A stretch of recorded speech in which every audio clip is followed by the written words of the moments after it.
Assalamualaikum warahmatullahi wabarakatuh. Apa kabar Ananda semua? Semoga semuanya dalam keadaan sehat. Baiklah, hari ini kita akan belajar tematik pada tema 2, selalu berhemat energi, pada pembelajaran 4, pembelajaran 5, dan pembelajaran 6. Untuk yang pertama kita belajar IPA, mengenal peralatan listrik. Nah, di sini ada apa saja? Yang pertama ada kipas angin, lampu, televisi, setrika, dan AC. Kelima alat tersebut menggunakan energi listrik dan mengubahnya kepada energi cahaya, pendingin ruangan, dan juga energi panas. Selanjutnya di halaman 32, ayo mengamati. Di sini ada 2 gambar. Untuk gambar yang pertama kita bahas bersama. Apakah kita mempunyai hak untuk menyalakan televisi dan laptop? Ya, mempunyai hak. Nomor 2, mengapa kita harus mematikan televisi jika tidak ada yang menonton? Untuk menghemat energi listrik. Nomor 3, mengapa sebelum tidur kita harus mengecek semua peralatan yang terhubung dengan listrik? Ya, agar tidak terjadi konslet dan juga untuk menghemat listrik. Nomor 4, baikkah perbuatan anak pada gambar tersebut? Baik atau tidak? Oke, tidak baik ya, karena ketika dia tertidur menonton televisi. Nomor 5, bagaimana sebaiknya menonton televisi? Nah, sebaiknya pada jam-jam yang dimana waktunya untuk menonton televisi, dan ketika sudah tertidur harus dimatikan. Pada gambar kedua, silahkan diperhatikan, bolehkah kita menonton televisi? Ya, pastinya boleh. Nomor 2, sebutkan 3 manfaat menonton televisi bersama anggota keluarga. Oke, kita sebutkan salah satunya saja untuk membangun kebersamaan di keluarga. Nomor 3, bagaimana pendapatmu jika setiap anggota keluarga menonton televisi sendiri-sendiri? Nah, pastinya akan individu dan juga tidak terjalin kebersamaan. Nomor 4, bagaimana kebiasaan menonton televisi di rumahmu? Nah, apakah sendiri-sendiri atau bersama ya? Nah, nomor 5, tulislah hal-hal baik dari gambar tersebut. Nah, dari gambar tersebut yaitu ketika menonton televisi tidak dalam kondisi tidur dan juga menontonnya secara bersama-sama. Selanjutnya kita belajar tentang manfaat energi matahari. Nah, salah satunya untuk pengeringan ikan. Pengeringan ikan sebagai salah satu cara pengawetan yang paling mudah, murah, dan merupakan cara pengawetan yang tertua. Dilihat dari segi penggunaan energi, pengeringan dengan sinar matahari dapat dianggap tidak memerlukan biaya sama sekali. Proses pengeringan pada umumnya selalu didahului dengan penggaraman. Hasilnya berupa ikan kering asin, meskipun asinnya tidak seperti ikan asin. Pengawetan ikan dengan pengeringan bertujuan mengurangi kadar air dalam daging ikan sampai batas tertentu sehingga perkembangan mikroorganisme akan terhambat atau terhenti.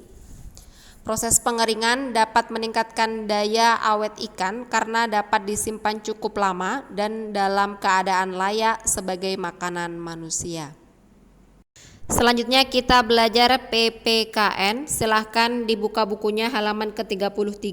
Ayo berdiskusi, mengomentari gambar. Di sini ada 2 gambar, listrik dan air yang menyala terus-menerus. Nah, di sini berkaitan dengan hak. Ustazah ulangi lagi, hak adalah segala sesuatu yang harus kita dapat, sedangkan kewajiban adalah sesuatu yang harus kita kerjakan. Nah, di sini ada 5 soal. Silakan dijawab langsung di buku paketnya dengan singkat, padat, dan jelas. Selanjutnya kita belajar SBDP. Menyanyikan lagu Menanam Jagung ciptaan Ibu Sud.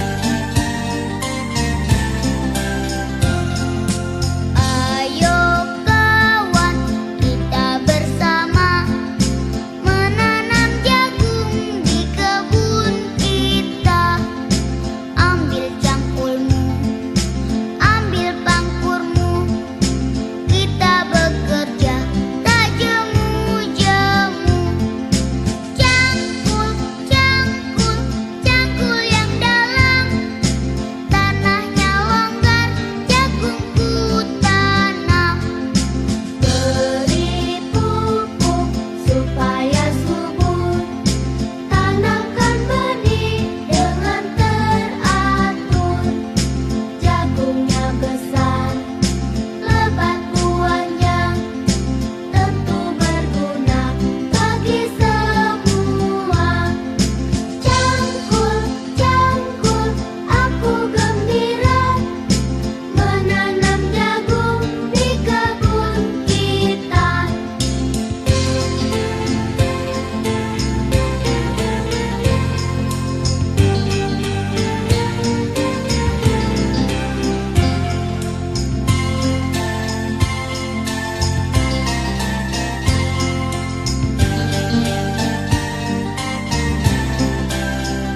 Selanjutnya kita belajar IPS.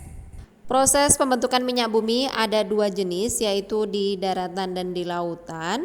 Akan Ustazah jelaskan satu per satu. Proses terbentuknya minyak bumi.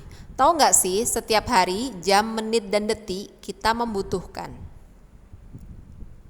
minyak bumi untuk bahan bakar motor ataupun mesin lainnya.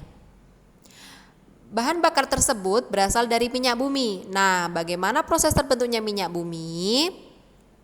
Minyak bumi berasal dari fosil-fosil makhluk hidup yang sudah mati ribuan hingga jutaan tahun yang lalu.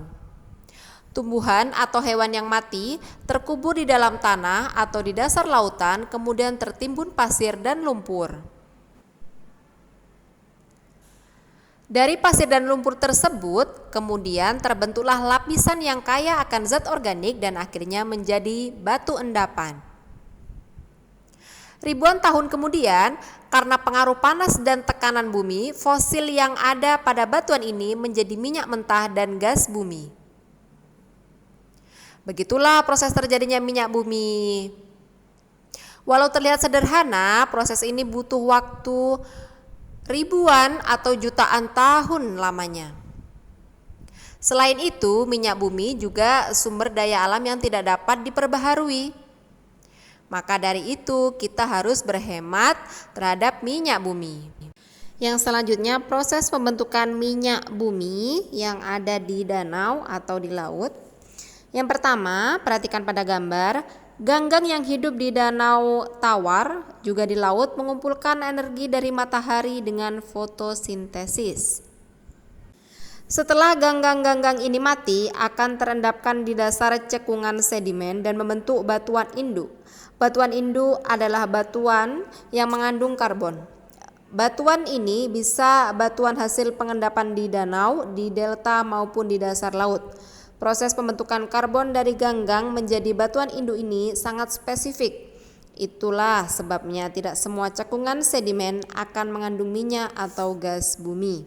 Batuan induk akan terkubur di bawah batuan-batuan lainnya yang berlangsung selama jutaan tahun.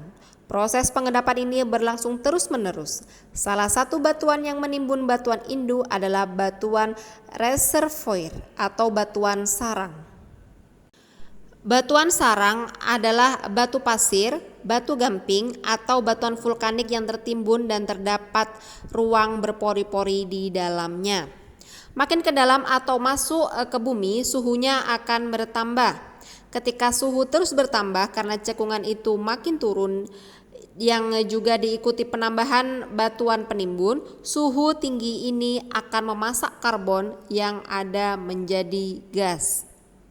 Yang terakhir, karbon terkena panas dan bereaksi dengan hidrogen membentuk hidrokarbon.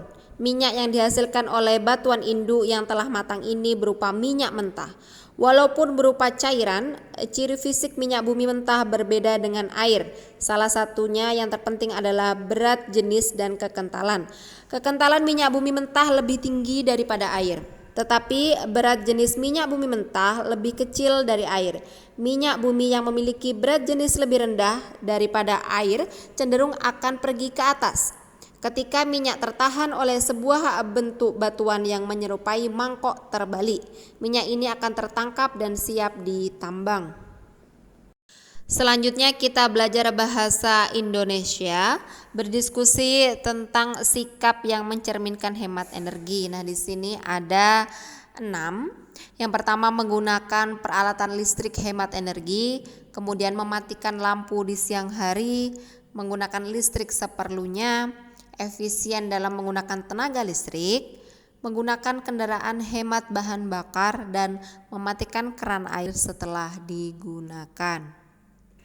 Di halaman ke-42, ayo berdiskusi tentang penghematan energi.